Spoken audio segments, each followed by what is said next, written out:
It is a significant move. I mean, if you looked at the confirmations hearings today for what would likely be the next U.S. ambassador to the UN, she stated clearly that she believed that Israel had a right to occupy the West Bank. If that was coordinated with the White House, which it would seem it would have to be, then that's an indication of what they think about these raids in Israeli military operations in the West Bank. It seems to be that this would support that. That was a comment today by Elise Stefanik, again, potentially the incoming U.S. UN ambassador. So that is, and then of course some sanctions relief was done today as well. So that's sending a clear message to Israel and Prime Minister Netanyahu that I think they may have taken as a green light to start conducting this operation. Well, Donald Trump also said that he's not confident that the Gaza ceasefire will last, despite claiming credit for brokering the agreement between Israel and Hamas. Speaking at a news conference in Washington in the last hour, he said the hostage deal wouldn't have happened if it weren't been for his role. The hostages are starting to come back. If I weren't here, they wouldn't be back ever. They would have never come back. They would have all died. If this were done a year earlier, if Biden would have done this deal a year and a half, 2 years ago, or frankly, it should have never happened. October 7th should have never happened. Nobody should be dead. But through weakness, they allowed it to happen, and then it was a disaster from them. But you go back just 6 months ago, many of these young people were living. You know, young people don't die like that. They're just dying. And young people aren't dying at 22 and 23 years old. They don't die. But now they're dying, and you wonder why they're dying. They're being killed, and they have been killed. But they say 6 months ago you would have had 11 more living hostages. But Biden couldn't get it done, and it was only the imposition that I put on as a deadline that got it done. Well, the remarks come as Israeli security forces, backed by helicopters, raided the West Bank city of Jenin, killing at least 9 Palestinians in what Prime Minister Benjamin Netanyahu called a large-scale and significant military operation. Let's talk to Mick Mulroy. He's a former United States Deputy Assistant Secretary of Defense for the Middle East. Good evening to you, Mick. Good evening to you, Carol. Good to be with you again. Yeah, great to talk to you. Interesting to hear those comments from Donald Trump saying that he's not confident that that ceasefire will hold. So I think, there's a very real concern of how we could move from phase 1, which we're in now, which is supposed to last 42 days, into phase 2, because phase 2 calls for the full withdrawal of the Israeli Defense Forces from Gaza. And until there is some kind of suitable security presence that can fill that vacuum, it's very difficult to see how Israel would agree to that. So I think it's a fair point by President Trump that there is a lot that needs to be done to get into the second phase of this agreement. But right now, we should all hope that the first phase continues with hostages coming out and a lot more humanitarian aid going in. Yeah, because what we're expected to see, or what's due to happen under this ceasefire agreement, is that after a couple of weeks of ceasefire, assuming that holds that far, Israel has to start negotiating things like the withdrawal of its forces from Gaza. And it's when it comes to those kinds of issues that Donald Trump could really have an important role in keeping up the pressure on Benjamin Netanyahu.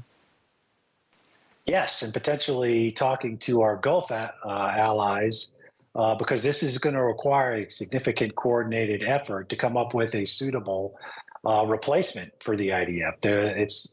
It's not only unlikely, I don't see any scenario where any Israeli government would withdraw all Israeli forces without any kind of guarantee of security when Hamas, which remains of it, could fill that role and fill that vacuum. So I think this is something that the Trump administration wants to see, of course. They would like to see the discussion turn to what they call the grand bargain, the expansion of the Abraham Accords with Saudi Arabia and Israel agreeing to normalize relations.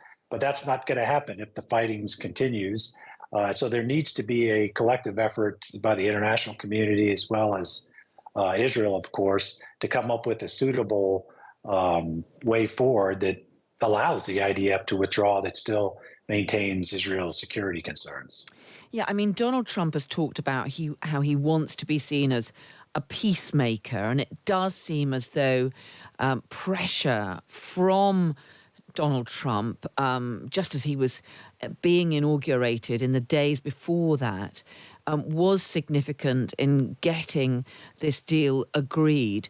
But we've seen under the Biden administration weeks, months of efforts by Antony Blinken and others to try to keep all the sides on track. Do you get the sense that the Trump administration is prepared to put in that sort of effort when we know that, of course, Donald Trump's main preoccupation is making America great again? That's a good point. I mean, one of the key tenets of President Trump's platform was somewhat of a disentanglement from foreign conflicts. That said, both Democrats and Republicans in the United States, their parties have strong support for Israel, but the Republican Party certainly considers itself to have the strongest of the two. So he does have an indication, that he will stick with this and try to get what would be a substantial achievement and an agreement between Israel and Saudi Arabia. But whether they want to spend a lot of time and effort on it is to be seen, as it would, of course, potentially detract somewhat from the domestic agenda. But I do think they're going to really push for this grand bargain. And part of that is maintaining the ceasefire agreement, because from the Saudi perspective, they're going to want to see a diplomatic path not only to peace, but also to a two-state solution and a Palestinian state, I think, before there'll ever be a grand agreement between Israel and Saudi Arabia. So all these things need to take place. I do think the Trump administration will put effort into it. Yeah, and of course, Benjamin Netanyahu, hugely resistant to that whole idea of a new Palestinian state, the recognition of a Palestinian state.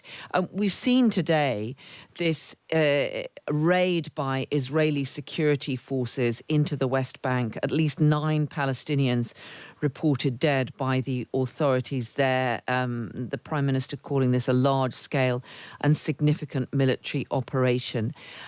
Do you think that this is just part of the continued efforts by the Israelis against Palestinian militants in the occupied territories, or do you see this as a more significant move?